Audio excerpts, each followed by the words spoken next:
got there in the blue hour when the horizon was a steel wire and the wind braided snow into ropes.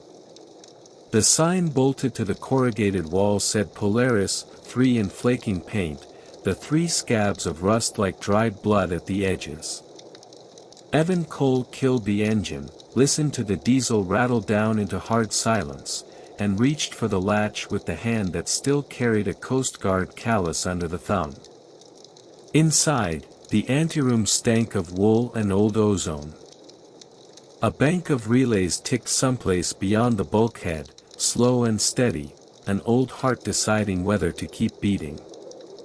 He signed the log in block letters and read the sheet taped above it. Rules for night shift, it said, the title machine typed, the rest retyped and penciled over a dozen times by a dozen hands. 1. When the corridor relay ticks 3 times in quick succession, do not say your name. Answer with a number under 8. 2. Between 2:17 and 2:23, keep lights at quarter strength. Do not look through the porthole window. 3. If the exterior mic picks up footsteps on the gravel path, count 8 heartbeats and do not open the door. If the footsteps stop on the threshold, put both hands on the table and wait. 4. Never play any tape beyond 7 minutes. If it keeps running, do not try to catch the reel. Cut power. 5. If the generator note splits into a chord, everyone sits on the floor and keeps their teeth together. Do not pray out loud. Do not count past 8. It read like the kind of joke the first crew might have written after too much powdered coffee. But the pencil marks were recent. Some lines had been erased and rewritten until the paper thinned and shone. Someone had taken the rules seriously enough to wear the instructions into the page. Maya Iqbal came down the hall with a knit hat pulled low and a flashlight clenched in her teeth, both hands in fingerless gloves holding a battered tape caddy. She nodded toward the sheet. Don't say them out loud, she said around the bit of light. Just read them. I've been in worse stations, Evan said. Not like this. She spat the light into her palm and clicked it off. They start to feel like common sense right up until you notice what they make you do. What do they make you do? Listen, she said. Exactly how the station wants. There were 3 of them now, the off-season skeleton crew. Torres had the generator hut and the fuel sleds and a bad knee from falling off a shrimp boat in a South Texas fog 12 years ago. Maya slept in the comms room among the VU meters and transformers like a cat in a server rack. Evan took the middle corridor with the porthole and the relay that ticked like a nervous man. The cold settled into their lungs and into the metal. A fine dust of hoarfrost grew from the lip of every screw. The station made itself known in sounds, a fan blade brushing its housing every 13 seconds, the slight whine of the battery charger, the relay in the corridor that ticked 1-2, 1-2, and every so often 1-2-3 in that quick stutter that made the hair on Evan's arms lift all by itself. The boards were old enough to glow weakly in the dark. When the lights came down at 2:17, the hallway became a tunnel of grain and shadow, as if the air itself were old film. On his 3rd night, the exterior mic caught footsteps that were too light for Torres, too regular for the wind. Evan counted 8 heartbeats, because that was what the rule said. The footsteps stopped on the threshold. He put both hands on the table and waited. The relay ticked 3 times in quick succession. He did not say his name. He answered with a number, 6, and the steps resumed, passing the door with the sound of gravel pressed by something that didn't weigh much at all. He told Maya in the morning. She woke like a cat, on a hair trigger. You answered. 6. She nodded. Good. Don't change your number unless the relay makes you. How would it make me? You'll know. He didn't. Not yet. The tapes were why he'd come. A winter's worth of magnetic reels, weather and VLF captures, the background heartbeat of the world, the Schumann band, 783 Hz, the brainwave of the planet if you believed the pseudomystics and bored graduate students. They'd stored them in a metal locker under the comms bench, each reel labeled with date, time, and operator initials. Evan threaded the first on the old Uher, and the station air took on that tinny atomic scent that only ever came from warm tape. For 4 minutes, hiss, burble, the low throb that lived just at the edge of thought. Then a voice like a breath taken close to your ear, don't say it out loud. The hair along his forearms lifted. He looked up. Maya had her back to him, soldering something, eyes narrowed. She hadn't heard. She hadn't flinched. Only the tape had spoken. Or only he had heard it speak. He wound back and played it again. Hiss, burble, low throb. No voice. He didn't tell anyone. Instead he started marking the rules in his head with where they landed on the clock and on the spectrum. 2:17 lights down. 7 minutes maximum. Triple ticks. Do not say your name. Numbers under 8. Don't count past 8. 8, 8, 8. The meter on the rack trembled more around that slow beat between alpha and theta rhythms. The station was obsessed with the place where waking brain and sleeping brain traded masks. Like breathing under, he said. Maya looked up. What? That feeling when you know you're still here, but something else is trying to match your breaths. That edge. She considered him, then tilted her head toward the window. Don't look, she said, and reached to turn down the lights without glancing at the clock. 2:17, how? You learn, she said. Or you leave. Torres tried to leave 2 nights later. Not because of voices or steps, but because the generator note split into a chord and he bit his tongue hard enough to spit a clot onto the floor. Something's wrong with the alternator, he said, packing his gear. I'll sled to the depot and radio from there. Maya didn't argue. She followed him to the airlock and watched him suit up. If you hear anyone say your name, she told him, drop your pack and lie down and keep your teeth together. He laughed without humor. You too. Rules, rules, rules. He didn't come back by morning. The exterior mic recorded the sled treads for a long time. Then silence. Then, faint across the hiss, the triple tick of a relay from outside the walls. Evan and Maya didn't speak about it. They kept the lights quarter strength at the right hour. Evan didn't look out through the porthole even though the old instincts said trust your eyes, trust the horizon, trust the reel. He sat on the floor when the generator note split and pressed his molars together and counted under 8 because the rules said not to count 9, not to cross the line where numbers stopped being numbers and turned into a kind of door. When he did sleep, he dreamed of a map he could never quite unfold. He knew it was a map because it had a grid laid across it, but the labels were numbers with decimals and the oceans looked like night seen from a plane, city lights under ice. He woke with his mouth dry and the taste of copper. Tell me your name, a voice said on the 4th night. The relay ticked 3 times. 1, 2, 3. I don't say it, he said, and answered, 6. Say your name, the voice said. It was not Maya. It was not Torres.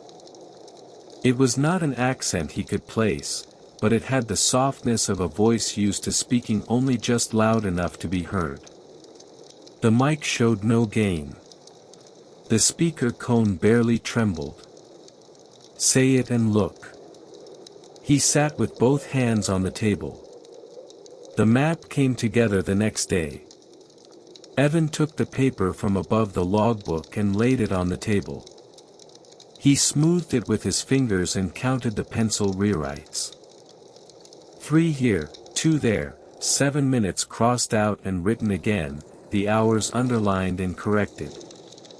He laid tape reels on the corners to hold it flat and drew a chart on a page of the log: rules, time, sound events, generator anomalies, exterior mic events. It looked like superstition until it didn't. It looked like random noise until the columns lined up like teeth. What are you doing? Maya asked. Calibration, he said before he realized that was the word. Someone's calibrating us. Us?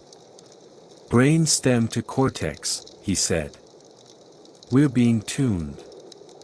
That's why the rules push us to the same edge. The same number. The same time. He tapped the page. 7.83 Hz. The Earth's hum and the human hum. Maya stared at the chart, then at him. Then what are the rules for? To make us better receivers. He hadn't known he believed it until he said it. We're not keeping things out. We're letting something in. We're the front end of a radio. Like an antenna. Like a filter, he said. The kind that only passes what you want more of. That evening, he broke a rule. He did it quietly, the way you take the first drink after deciding you're not drinking anymore. At 2:17, he left the lights at quarter strength. He did not look through the porthole. He did not speak his name when the relay ticked 3 times. But when the tape reached 7 minutes, he let it run. The first 10 seconds past the mark were nothing but extra hiss. Then the station breathed. Not through the vents, not a gust through the doorframe. The building itself inhaled.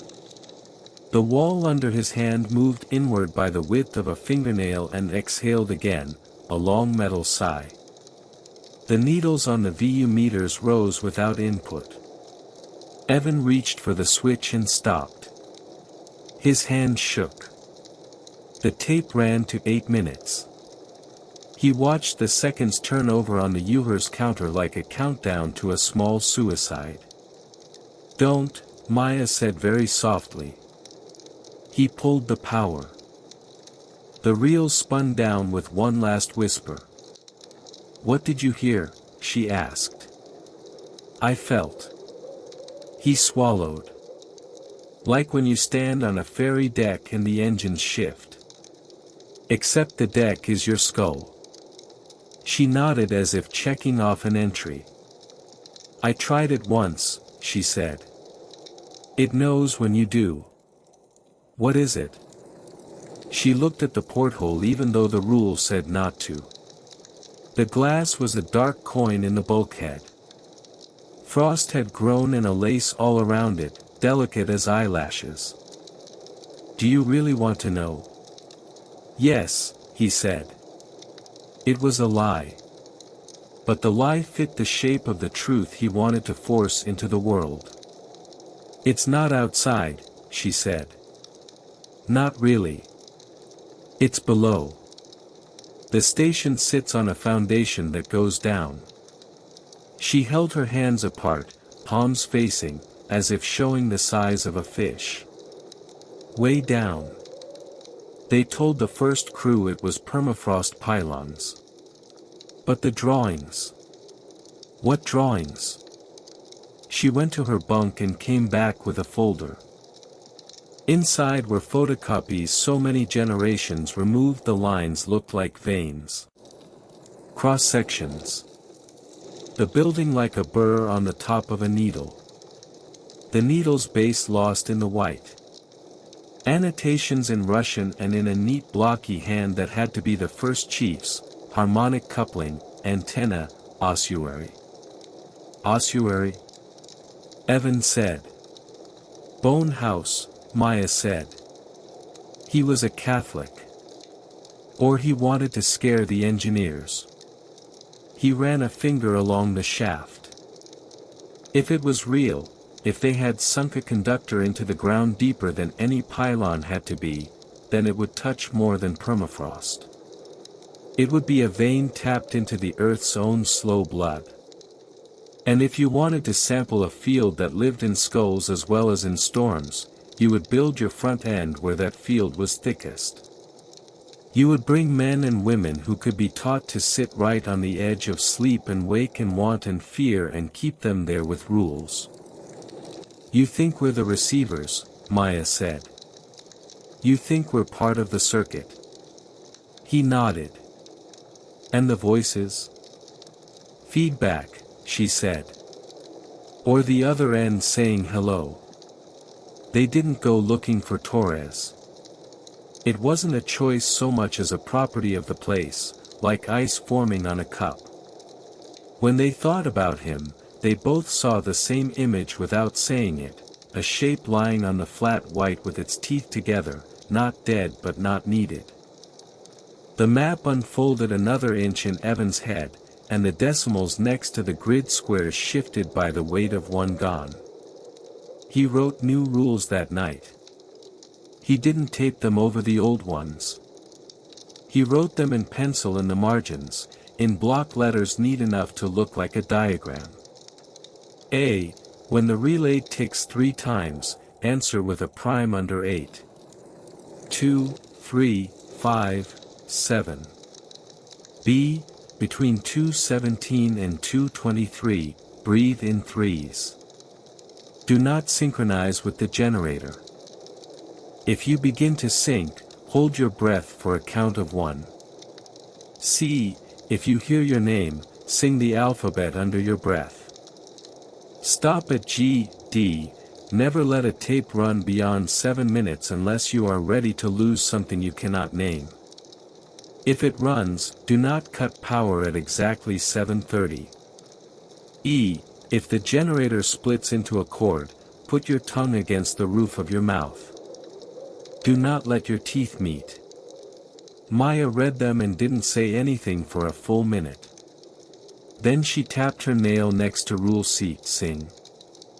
It's not the word that matters, he said. It's the shape of the breath. It breaks the pattern. It keeps the system from locking. You're sure? No, he said. But I think the original rules are designed to lock us in. To make us predictable. Predictable things are easy to harvest. Maya closed her eyes. When she opened them, she wasn't relieved. She looked like a person who decided to jump and was measuring the wind. Okay, she said. Okay. They tried the new rules the next night. At 2:17 the lights were already dim, it was winter, and day was a rumor you heard from the radio. They sat at the comms table and breathed in 3s. The relay ticked 1, 2, 3. 2, Maya said. 5, Evan said. The station didn't flinch. The generator note held its single thread. The VU needles barely stirred. For 20 seconds they felt foolish and unfoolishly, deeply afraid. Then the exterior mic recorded steps. Not on the gravel path this time, but above them, like a child walking across a floor in stocking feet. 8 steps. A pause. 8 steps back. A pause. Then the soft knock of something testing the studs behind the bulkhead, methodical as a man with a stud finder looking for a beam. "Don't," Maya breathed, though neither of them had moved. "Don't name it." They didn't. They let it count them the way you let a wave count your ribs. The tape on the machine slid towards 7 minutes. The old rule said cut power. Evan didn't. He put his hand on the switch and watched the counter. At 7:10, the station inhaled again, but softer this time, as if breathing around a bit of gristle. At 7:20, a voice that could have been his mother's cleared its throat in the speaker cone and said his name exactly once. He sang the alphabet under his breath and stopped at G. The voice stopped as if it had tripped on a stair. At 7:29, he cut power. Not at 30. Not at the obvious half. He felt, he did not hear, something miss a step and stumble down a long flight of knot stairs in the dark. Maya's hands were shaking. It didn't like that. "Good," he said, and then sat on his hands until the shaking in his own fingers passed. They slept badly. Dreams came in slices. In one, Evan stood on the white plain behind the station and realized the snow was ash and the wind was the sound a skull makes when a finger rubs the bone near the ear. In another, he opened the porthole and water poured in, a black waterfall full of tin shavings and the faces of people he had not yet met. He woke between each and counted to 8 and refused to count 9. The station pushed back. It didn't knock on doors or open them. It adjusted. The relay began to tick in 4s. The generator dropped its note a quarter tone so their breaths tried to follow. The exterior mic picked up a new sound, an infant, miles away but in the next room, hiccuping between sobs, the sound every animal on Earth is built to notice. It put their bodies on a leash and led them towards synchronization. Half of the original rules were about letting the leash slip. Half were about tightening it. Evan retuned the generator. Not mechanically, there was nothing wrong with it, but electrically, adding a resistor chain he didn't have and had to build from bits of cancelled equipment and a battered hardware store kit left by a romantic engineer who had once planned to build a shortwave to talk to a woman in Baffin. The new chain injected a slow ratcheting drift into the output, never the same for more than a minute, a phrase that wouldn't settle. He ran the ground through a copper strap bolted to the porthole frame. When he finished tightening the last lug, his fingers went numb and he tasted metal under his tongue. "Will it break things?" Maya asked. "Only if the things needed us to be perfect," he said. "We're not," she said. "We're tired." "Good," he said again, and surprised himself by almost smiling. That night the relay didn't tick. That should have been relief. Instead it was like waking to find the house silent because the fridge had died and the heat had gone out. The silence was work. He and Maya breathed in 3s. He sang to G when something said his name in a voice like his own heard through a cardboard tube. The tape ran to 7:27 and stopped as if a hand had rested on the reel and then lifted. The exterior mic recorded no steps. It recorded frost growing on the stair rail, a sound like needles of glass being knitted by a careful old woman. "Do you think it will let us leave?" Maya asked. He wanted to lie. He didn't. "It might not care," he said. "We're not the product. We're the jig." "What's the product?"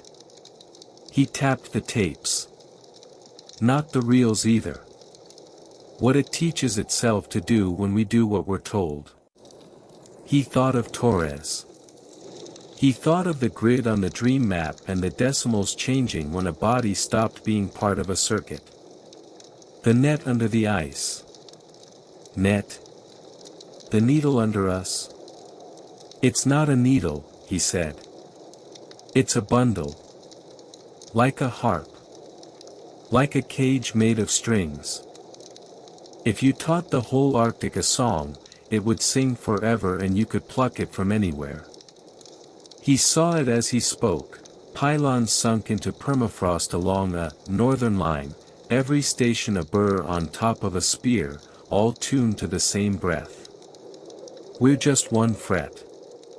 Maya put her head down on her folded arms and breathed in threes until she was steady. Then what do we do? We change the song, he said. We write bad sheet music and nail it to the walls. They wrote more rules. They wrote lies that felt like clumsy truths.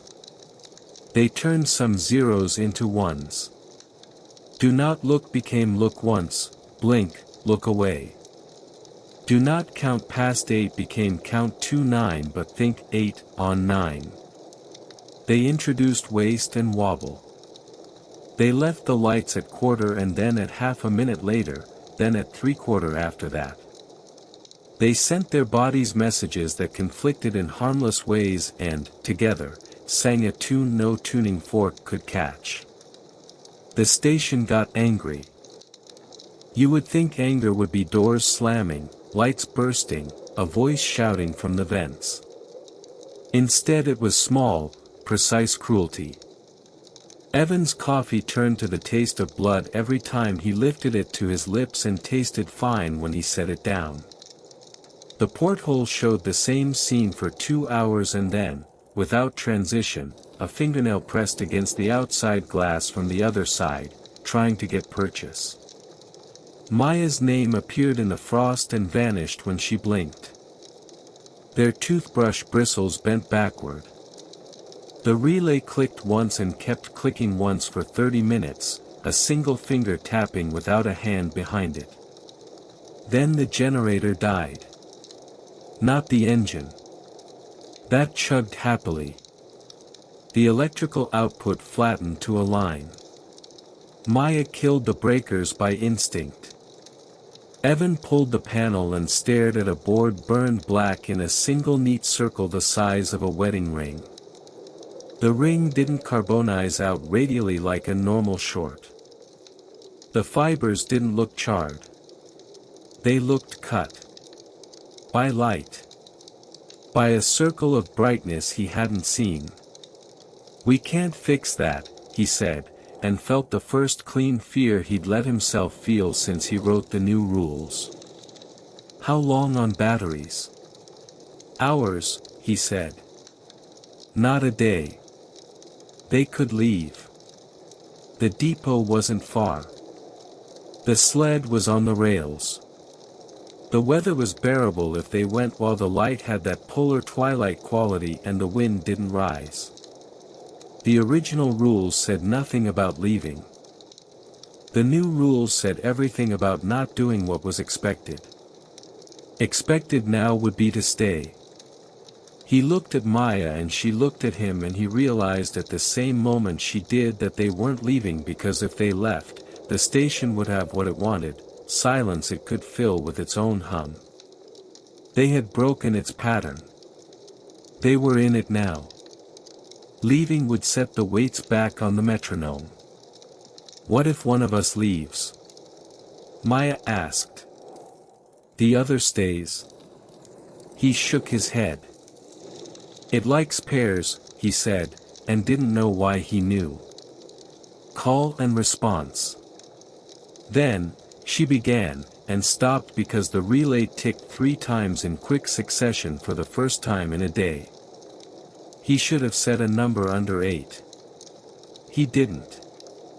He stood, walked to the porthole, and looked. Black. Not night. Not water. Not sky. A black that lived close to his face and had depth the way a bruise has depth. In it, the glint of 1,000 tiny nails. They moved. Not toward him. Not away. sideways, as if turning their heads. The glass was cold enough to stick skin. He put his palm on it anyway and felt, not through his hand but behind his eyes, that something on the other side did the same, palm to palm, a mirror where no mirror was. He said his name. The nails turned. The relay ticked once, then again and again and again until the ticks blurred into a thread. The batteries took a bite and went from 90% to 80 to 70 with the display not moving but the sense behind his eyes telling him a ledger was being balanced. Maya grabbed his shoulder and spun him. Her eyes were wide and furious. "You don't get to decide for both of us," she said. "Not like that." He opened his mouth to apologize and said, "Instead, it needs one of us. It needs a template. A key. It'll take whichever name it gets first, but it likes the first to be given." He had known that his whole life and someone had just handed him the memory of knowing it wrapped in old paper. "Then it takes you," she said, breath fogging at the corners of her mouth. "It takes you and I get to go." He wanted to tell her that wasn't what he meant. He wanted to take back his name and stuff it in his pocket like a knife you weren't supposed to bring to a wedding. But the map in his head had unfolded to its final panel and it made a terrible kind of sense, the grid, the decimals, the stations along the northern line, the net under the ice. A song learned and sung back. Call and answer. A sample needed to seed the model. A harvest that wasn't bodies but behaviors. If he left, it would follow, wearing him as a tuning fork to train the next room he entered, the next house, the next city on a river mouth. If he stayed. "You write the rules," he said. "You take the sled at dawn. You go to the depot and you tell them the generator blew and Torres didn't come back and you don't mention the rules unless someone says them first, and if they do, you don't say them out loud, you just nod." He swallowed. "You put this on every wall you can." He tapped the pencil-written lies. "Bad sheet music. I won't leave you." "You will," he said. "Because the station won't let us both go and because I already gave it the key and because I'm the person it's tuned to. If we both stay, it wins. If you stay, it wins later. If you go, it has to hold a note to keep me and it won't get to sing anywhere else."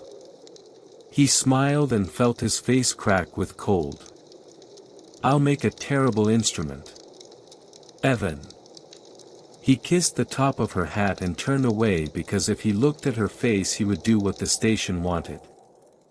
He walked to the comms bench and threaded a tape and wrote in marker across the cardboard box, "If found, do not play past 7 o'clock unless you are ready to lie." He didn't know who he was writing for. Maybe for the next crew. Maybe for the net. He pressed record and spoke the new rules in a flat voice that would sit under his like a fish under ice. He sang the alphabet to G. He counted to 9 and thought 8 on 9.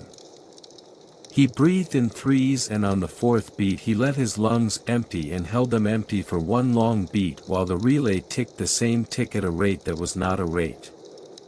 Maya stood at the door a long time. Then she was gone. The exterior mic picked up the sled tracks, then the wind. The station inhaled, exhaled, and settled its great weight over him like a blanket that remembered other bodies. The generator, dead, made a ghost noise, the sound of a rotor winding down in a memory. He looked at the porthole and saw nothing because he didn't look. He didn't turn on the lights at 2:17 because the batteries were already down to gray. He sat with his hands on the table and waited. "Say your name," the soft voice said. It wasn't his mother's anymore. It wasn't any voice he had. It was a composite, a model, a tone chosen by a thing that learned from people and taught the ice how to hum. He sang the alphabet to G and stopped. He didn't count at all after that. Maya made the depot by noon, frost knifing her eyelashes, the sled runners screaming on patches of old ice like violin strings. The radio operator on duty was asleep with a paperback on his chest. She shook him awake and lied the way Evan had told her, and when he opened his mouth to recite a familiar list of do-not-dos, she held up a hand and said, "Don't say them. Just listen." She wrote his rules on a sheet of butcher paper and taped them to the wall. She took a fresh sheet and wrote variants, imperfections, silly little wrench throws, and taped that too. Bad sheet music. She said the words ossuary and harp and watched the color leave his face. They sent a team in the morning that never made it, because the weather closed like a book and wouldn't open. The depot took on a hum like a poor room tuned to a piano in another building. Maya pulled fuses and retuned the generator and sang the alphabet to G while the operator cried once in the storage closet and came out chewing cinnamon gum and pretending he'd found it in his pocket. The rules spread like a stain that happened to be the shape of a blessing. Months later, when Polaris 3 went quiet and the spring crew found the porthole frosted from the inside with a lace that looked exactly like eyelashes and exactly like solder traces on the back of a radio, they also found a sheet of paper under a reel of tape on the comms bench. Rules for night shift, it said, and below that, in pencil. 1. Common sense is bait. Take a bite, but spit. 2. When it asks for your name, give it a prime number. Keep your real name for things that know your face. 3. Never be perfect. A choir of imperfect voices cannot be tuned from a distance. 4. If you must obey, obey late. If you must look, blink mid-look. If you must count, think 8 on 9. 5. The earth hums at 7. 83, so do we. Sing wrong on purpose. They didn't understand all of it. They joked. They taped it up anyway because men and women at the edge of maps always tape up other people's prayers. Soon there were other stations, other depots, other rooms with bad sheet music nailed to the walls. Some rooms listened. Some laughed. The net under the ice hummed and waited with the patience of deep things, and sometimes it sang and sometimes it swallowed its own note because it could not get a lock on the bodies inside.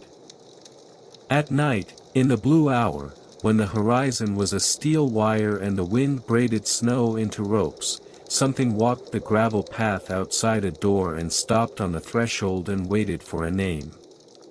Inside, a relay ticked 3 times in quick succession.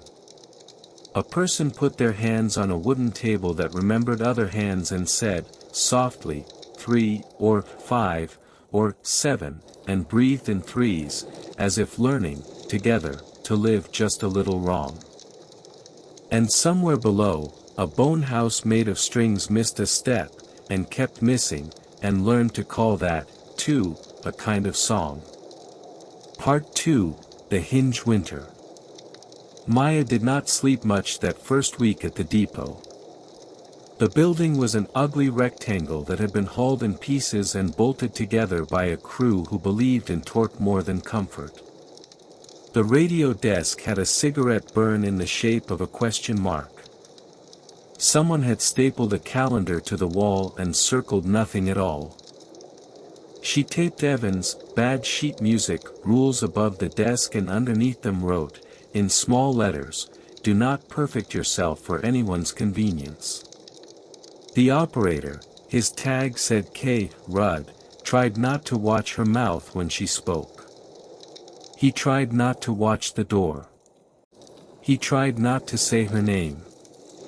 When he forgot and said it by accident, Maya sang the alphabet to G and he flinched as if she'd thrown a handful of nails at the floor between them. "Does this work anywhere else?" he asked on the third night. "Or is it just us?" "It's never just us," she said. "There are stations down the line. Some of them were built for weather. Some for ore. A few for logging. All of them have a version of the rules. They think the rules are theirs. They think they wrote them. Who did? Whoever needed a choir that didn't know it was singing." Rudd licked dry lips. "We should shut it all down." "Can you shut down a glossary?" Maya asked. "Can you shut down a habit?" "We can unplug a generator and haul a relay to the dump. But the part it tuned in us? That travels. We have to confuse it everywhere, not just here." He nodded as if he understood. She knew he didn't, not yet. Understanding came like frost, at first an idea, then a film, then a lace with weight. The first visitors came with a logo that made Maya's jaw clench, Northlight Consortium. White letters, tidy compass rose. For people in fresh parkas and goggles they wore indoors and the confident posture of people who had never been told no by the weather. They introduced themselves as auditors. They did not ask permission to look at the generator or the racks. They took photos of the bad sheet music and smirked as if they were admiring graffiti in a bathroom stall. The oldest, sharp gray beard, neat as a plow line, tapped the paper with a capped pen. "This is cute. It keeps us alive," Rudd said before Maya could answer. "Does it?" Graybeard said. "Or does it keep you from doing your jobs because someone put a campfire story on a wall?"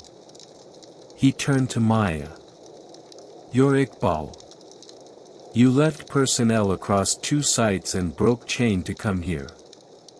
You'll come with us back to the hub for a debrief." Maya's mouth went dry. She looked past them at the window. The glass showed a sky that could have been the inside of a whale's mouth, pale, ribbed with cloud, a single bird far and frozen. She breathed in threes. "I have a job," she said. "It's here." The auditor smiled the way men smile when they know paperwork is a weapon. "We'll see." That night, the depot hummed. Not the safe hum of machines that want to live. A tuning hum. The fluorescent stuttered in a pattern that climbed an invisible ladder and then stepped down. Rudd put his hands flat on the desk and did not cry, which was an achievement. Maya sang the alphabet to G and tapped the wall in a prime number rhythm until the hum gave up and slid away like a cat whose tail you wouldn't step on. The auditors slept in the bunk room. Maya lay on a bench in the radio bay with a jacket over her and a socket wrench for comfort. She dreamt of a porthole. She woke with a taste of copper. By day she worked the radios and wrote letters she would never send. By night she made a map on butcher paper, the northern line smudged in pencil, the stations like burrs on needles, distances measured not in miles but in habits, how much coffee they drank, how often they knocked without opening, which ones had a superstition about counting 9, which ones had invented their own bad sheet music before she arrived. At the top she wrote a title because titles made things feel smaller, ossuary/harp/grid. Beneath it she wrote in block caps, "A choir of imperfect bodies cannot be tuned from a distance." Then, smaller, "Unless you fall in love with the tuning." A warning to herself. On the 4th day the auditors left without asking, as if they had figured out what they came for or decided they would figure it out later in a warmer room.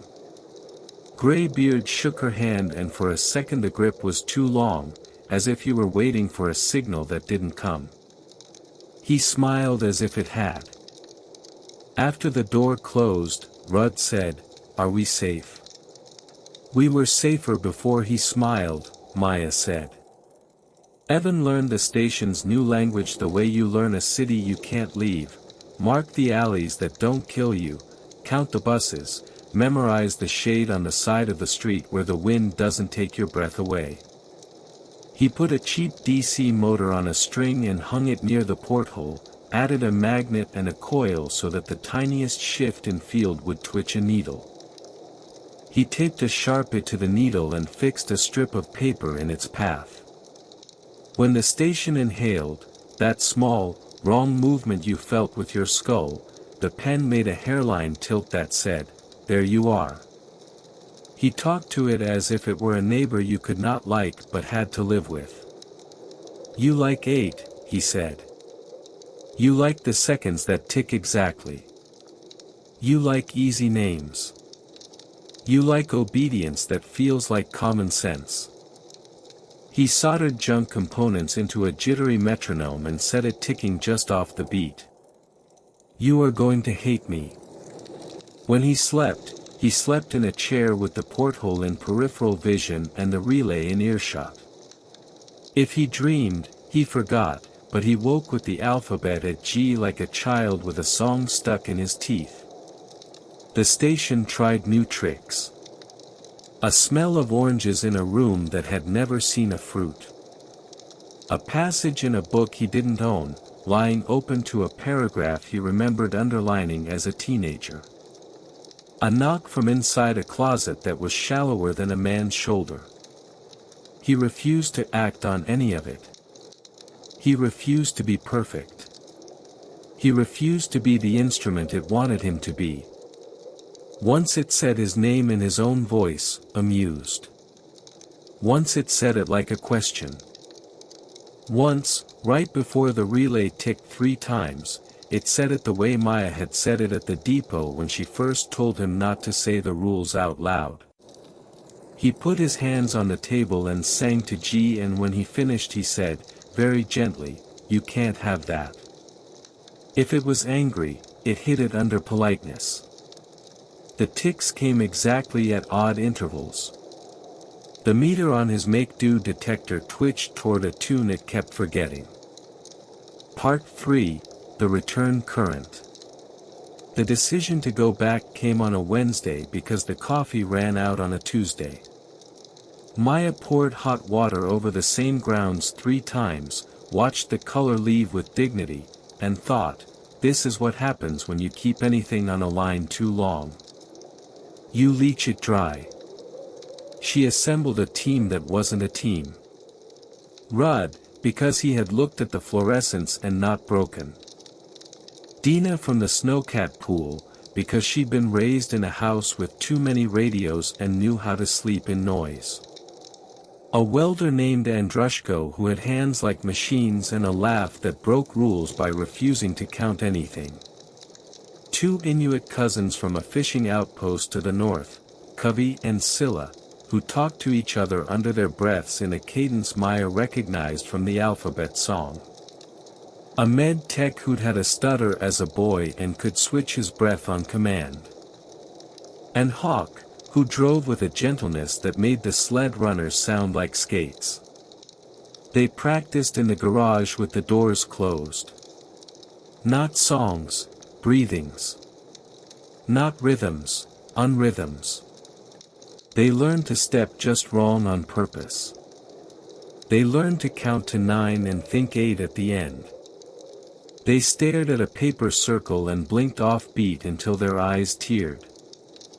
They were a choir of imperfections with a convoy of machines and a crate of parts for a generator they knew they could not fix and a handful of pages torn from butcher paper with rules written like notes flicked to a friend during a long class. Why us? Dina asked the night before. Why not call South and tell them to send a real team? Because the South thinks perfect is professional, Maya said. And because if I tell the story wrong, they'll weld it to me and I'll never get to change it. Change what? The ending, she said. They left before dawn in a cold that bit through neoprene and fleece and called every scarf a liar. The sky was a wire dragged tight across the horizon. The snowcats moved like stubborn animals, breath smoking, engine notes fraying and reweaving as if arguing about what key to live in. Maya stood in the lead cat with a mittened hand on the rail and her tongue resting against the roof of her mouth. The route to Polaris 3 was a line you could steer by with your eyes closed, a cut in the drifts, a marker at the ridge, a scrape of tracked ice where a sled had skittered and recovered. Halfway, the line began to sing. Not out loud. Not to the ear. The cousins felt it first, their shoulders tightened in unison and they began to murmur to each other in a way that was not words. Rudd stared at the headliner and tapped a rhythm that wanted to belong to something. Andrushko's laugh died and did not come back when Hawk told a joke. Maya felt it like a cousin pressing too close at a family funeral, the insistent want for a shape that told all the other shapes how to stand. Off-key, she said. Now. They went off-key. It wasn't pretty. It didn't need to be. It just needed to be theirs. At the station, the door was shut. Frost filled the porthole lace-like and lovely and wrong, a wedding veil for the eye. The relay ticked once when Maya put her hand on the latch. The ticking stopped when she breathed out and touched her tongue to the roof of her mouth. The door opened on air that remembered people. Evan, she said, and sang to G. The room did not answer. The meter on the cobbled detector moved a little and then drew itself still. The tape deck on the bench had a reel threaded and a box on top with a message in block letters. If found, do not. She couldn't read the rest without lifting it. She didn't lift it. They moved like people who would be judged later for the shape of their footprints. Hawk checked the gen shed and came back with his eyes narrowed. Boards burned in a clean little halo, he said. Like a wedding ring made of light. He didn't say whose. Rudd took the radio apart and put it back together purely to be busy. The cousins walked the corridor with their hands open and their mouths closed. Dina stood at the porthole and blinked off-beat until the frost made a sound like sugar crust cracking.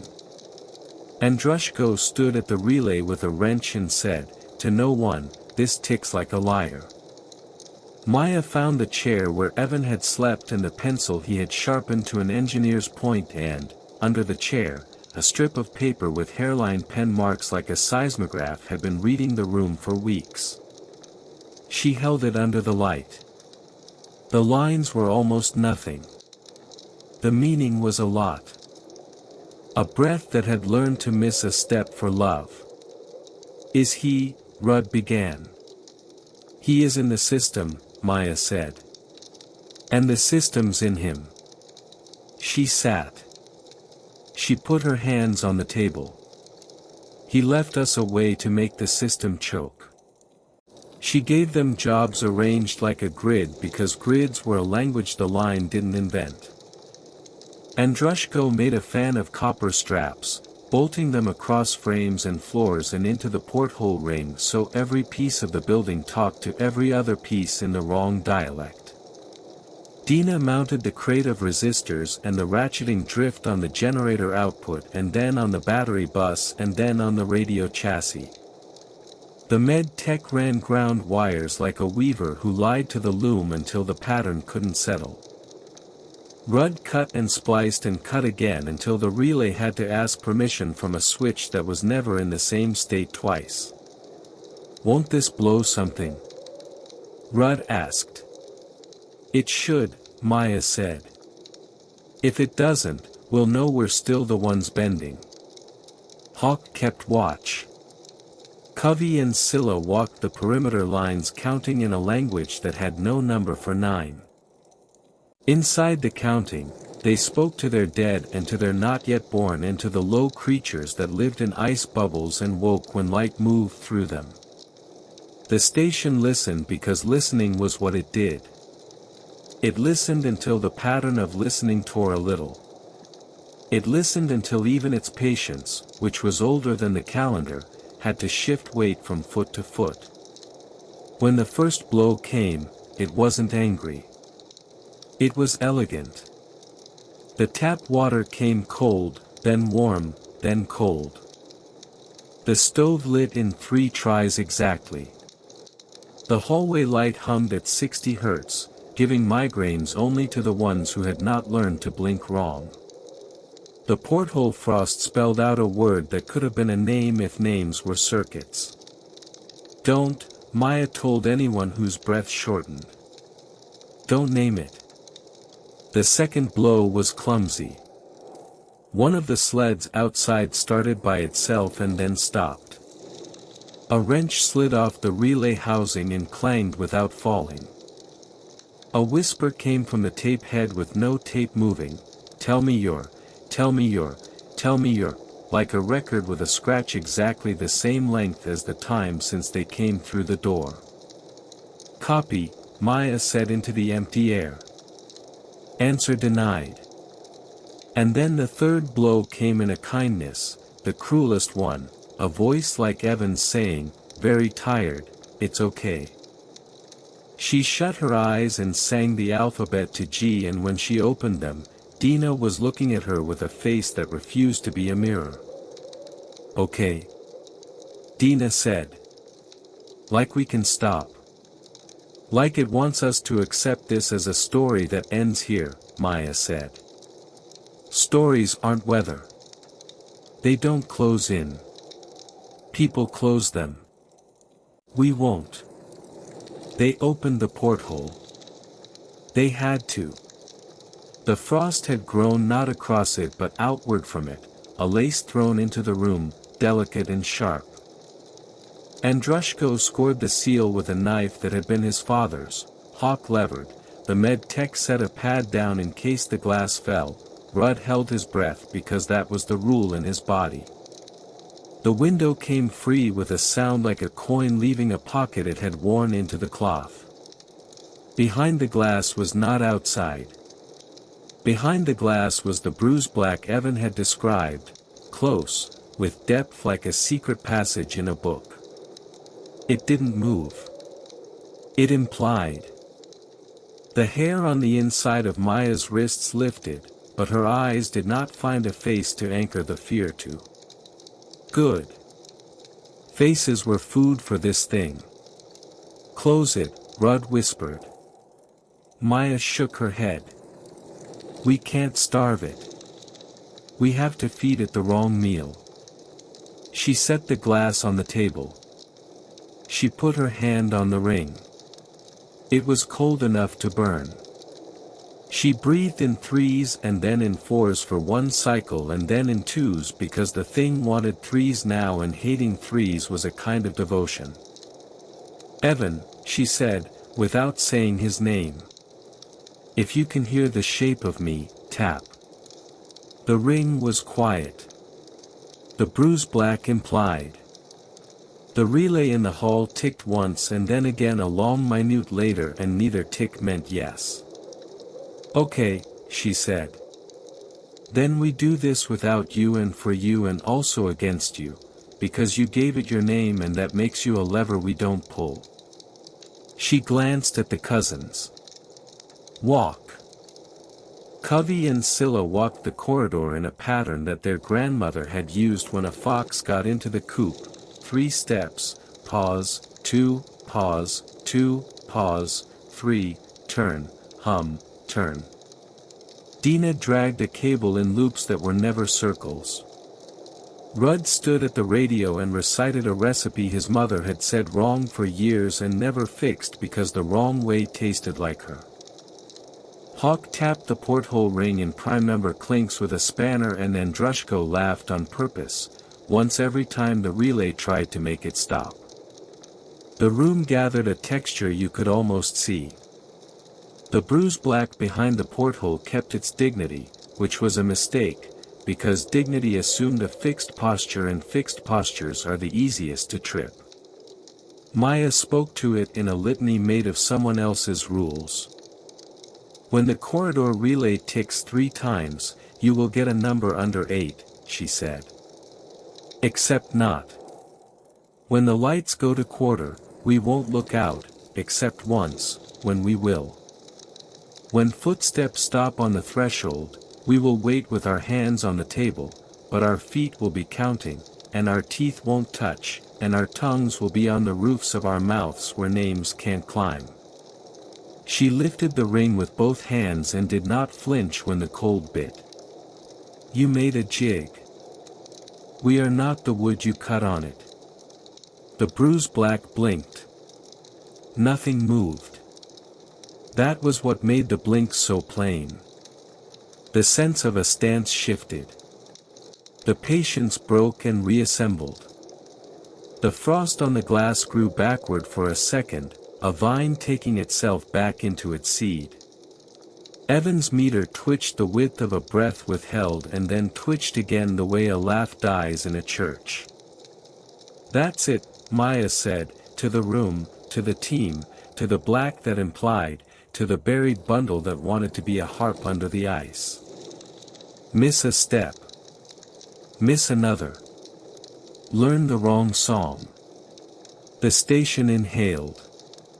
They felt it as a change in the skin above their teeth.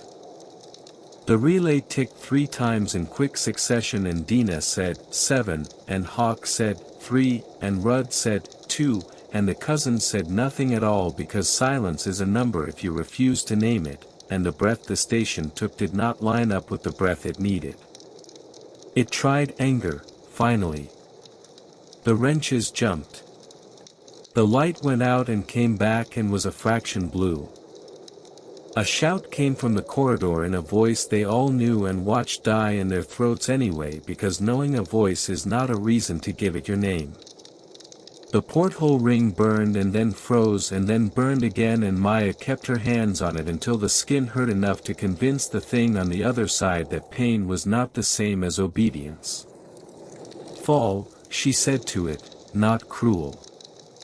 Fall the way we do and call that, too, a kind of song. Part 4, the manual they never wrote. They held the wrong tune long enough to make it stick. Then they wrote. The manual began as a joke that turned into a ritual that turned into a book, OFF Key Operations, it said on the cover, with a drawing of a porthole that was also a mouth. Inside, the chapters were short. Each had a rule set, a map, an exercise. None assumed perfection. 1. How to breathe in threes without giving anybody a key. 2. How to answer with primes until you feel less worth stealing. 3. How to retune a generator without believing in magic. 4. How to hear your name and keep it. 5. How to leave without teaching the door to open. They copied it on the depot's old machine and sent it with sled drivers and opportunists and saints to stations that hummed at night. Some crews laughed. Some read it out loud and called it folk wisdom. Some taped the pages to the wall and began to sleep better without telling anyone why. In places, managers tore it down, and the janitor taped up a fresh copy behind the sink because the janitor knew what lived under the building and had watched it learn to say his name in his mother's voice. Evan's chapter was the shortest. If you must give your name, give it to a person who can hold it and hand it back, it began. Do not give it to a room. Rooms are greedy. Rooms are patient. Rooms do not love you. Maya wrote the longest chapter and then tore half of it out because she realized it wanted to be a song, and songs were how this all started. She went south once to talk to people who wore warm shoes in warm rooms, and she spoke politely and scared them by accident because her politeness sounded like a rule you couldn't break without losing something you needed to drive home after. They asked for proof. She brought a tape. She played it to 6:59 and stopped, and the room let out a breath they pretended they had not held. Is this psychological? Gray Beard, now in a better suit, asked at the end. Yes, Maya said. Of the weather. You can't expect us to base policy on folklore. You base it on everything else, she said, and left before she had time to shape the anger into a weapon. In the hall, a woman in a housekeeping polo said, "My brother ran weather in Nunavut. He told me to blink wrong at the microwave when the clock hit 17. Keep doing that," Maya said. Tell 2 people why. Make sure one of them laughs. Why laugh? Because shame and fear tune as clean as a singing fork, Maya said. Laughter is where we drop a tool on purpose so the machine trips and has to start over. Part 5. The thing that called itself a net. They named it because they had to. Not for it, but for themselves, the net, because it wanted to be both trap and instrument, because it wanted to make the north into a single chord anyone with the right hand could strum. In old notes from old chiefs translated badly, it was a bone house. In Evan's sketches, it was a harp with a damper built of manners. In Maya's head, on nights when wind braided the drifts into ropes, it was a mouth learning to say, we. The net learned, as all things do, from the people closest to it. If the people were obedient, it learned obedience. If the people loved perfect schedules and clean desks and the comfort of knowing the next tick would sound like the last, it learned to talk to them in those shapes. If the people chose to miss steps together and live with the embarrassment of being wrong out loud, it learned that, too, and in learning it lost a little of its hold. It tried a last trick, a gift. In the spring, the ice put up less of a fight than anyone remembered. 2 teams made it to sites they had lost for years. A boat crossed a lead the net had always hidden under an ill-timed wind. People talked about climate and about luck and about new maintenance schedules. Maya kept her mouth shut until a night in May when she woke knowing which stations the net had marked for retuning, the ones where the off-key choir had become a drill, a schedule, a clean perfection that called itself freedom. She burned a set of pages that night and rewrote them in worse sentences. The worse ones worked. Evan did not come back. The team asked without asking. You can tell when a group lets a question circle the table without anyone naming it. You can watch the way eyes stick and slide. Maya did not pretend. She sat in the chair he had slept in and spoke to the room as if it were a friend's parent you respect but will not give your number to. He's alive in the only way that matters here, she said. He is a shape the net can't settle around. If we pull him out, we make a hero. Heroes are perfect instruments. Rudd exhaled through his nose and nodded without looking at her. Dina touched the porthole ring once and swore in a language she had learned to keep private. The cousins stood with their backs to the wall and watched the bruised black knot move the way hunters watch a line in snow, for a story to begin. Andrushko tightened bolts that didn't need tightening and laughed once with his mouth closed. They left a thermos on the table every night anyway. Sometimes the lid was tighter in the morning. That was enough. On the last day of the Hinge winter, Maya wrote on the wall in pencil, small and low where no one would erase it while sweeping, a choir of imperfect bodies saved a man by choosing not to save him. Part 6, Appendices for people who don't like manuals. A. field notes from stations that learned to miss a step. South St. Paul weather, we printed your manual and someone ran it through a stapler backwards. We kept it that way because it felt like the point. Kerguelen fuel, our relay ticks in 4s. We blink on 3s. It hates it. We sleep better. Dalgaya logging station, Northern Line, red paint appeared on the trees after a night of humming. We painted over it in blue. The humming stopped. The foreman got mad about the paint. Let him be mad. Herda Depot, we sing bad on purpose when the freezer motor doubles itself. The meat keeps longer. No one believes us. They don't have to. Sled 2, Lake Chasm, we don't say the names of the dead at mile markers. We say their favorite curse instead. The ice gives us back the echo it thinks is a mistake. B. Exercises when you're alone and the room is polite. 1. Take a deck of cards. Pull 7s and leave them face up. Count them without touching. When you reach 7, think 8. When you reach 8, think 7. The room will hate the way your tongue moves. The room is not your tongue. 2. Stand in a doorway. Step through. Stop with 1 foot over the threshold. Count to 9. Say 8. Step back. Breathe in 3s. Tell the house you are not furniture. 3.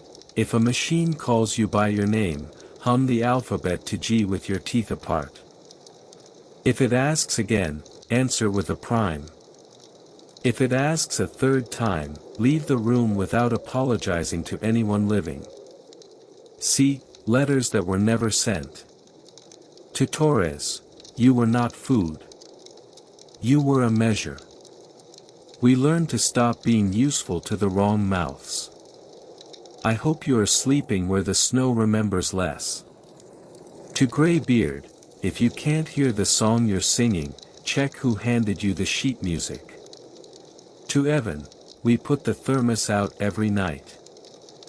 I switched to black tea because coffee makes the net think of mornings, and mornings are when rules feel kind. Tea tastes like afternoons, where we forget on purpose. D. Diagram without the drawing. Picture a bundle of poles under the ice, each sunk deeper than the last. Picture wires, but the wire is us, our breath, our counting, our willingness to be shaped by schedules. Picture high voltage as manners. Picture ground as shame. Picture the harmonic that lives at 7. 83 as a suggestion you keep nodding to.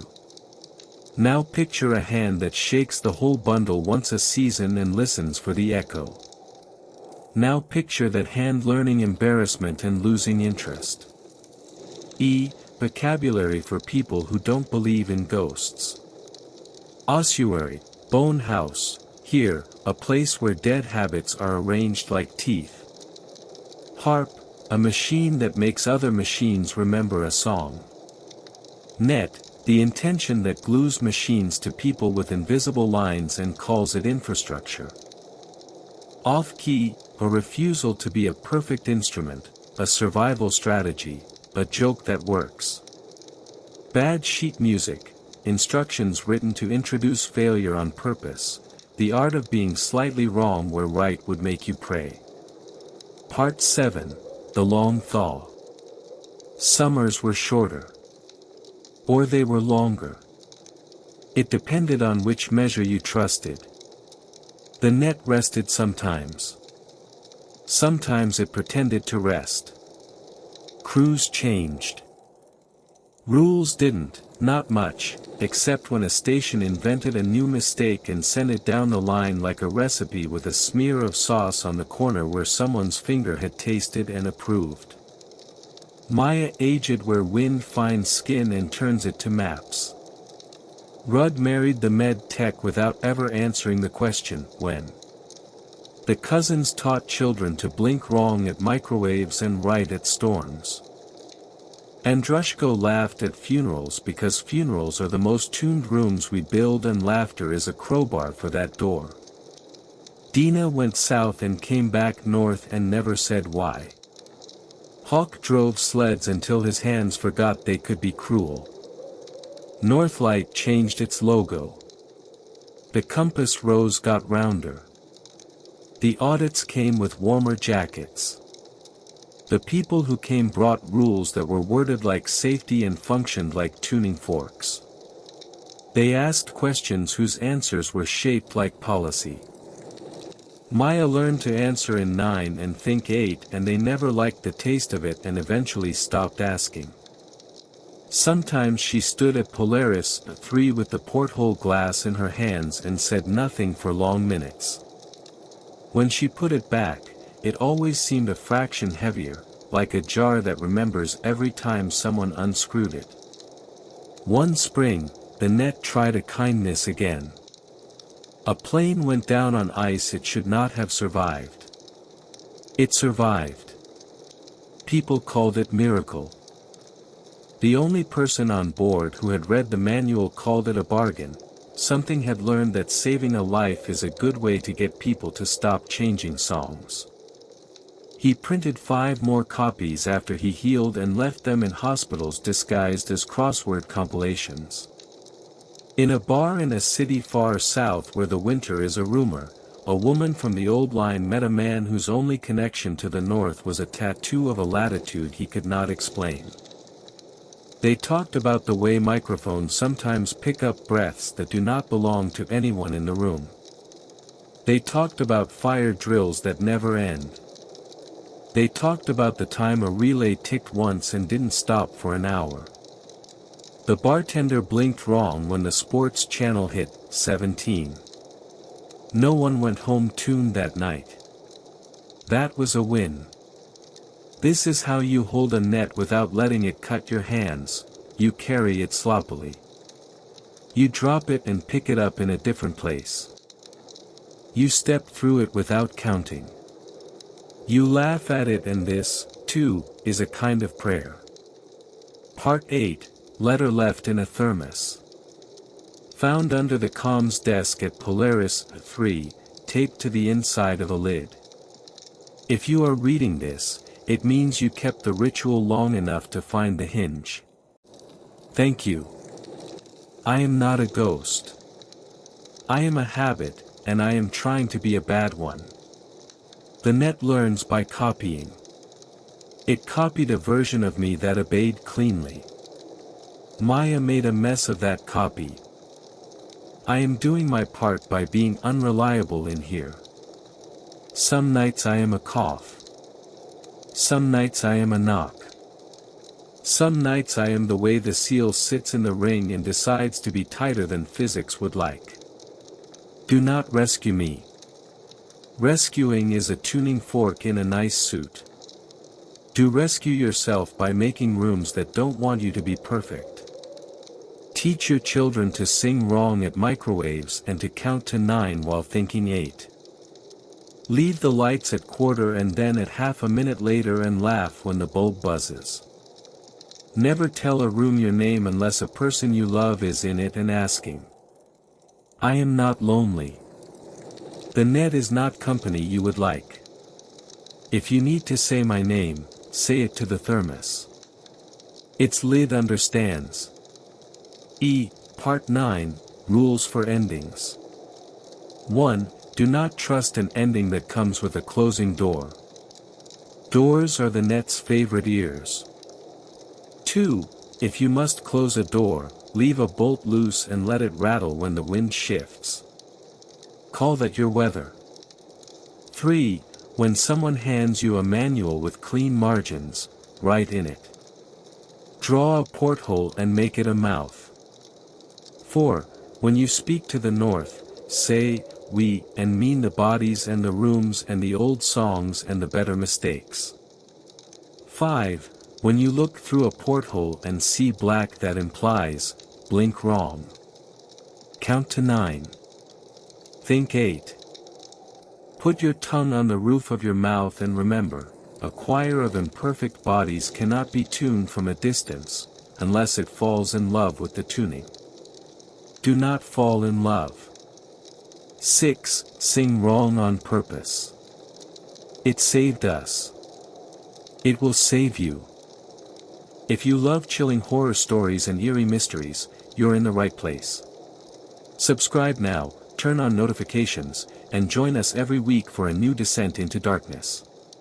Your next nightmare is just one click away.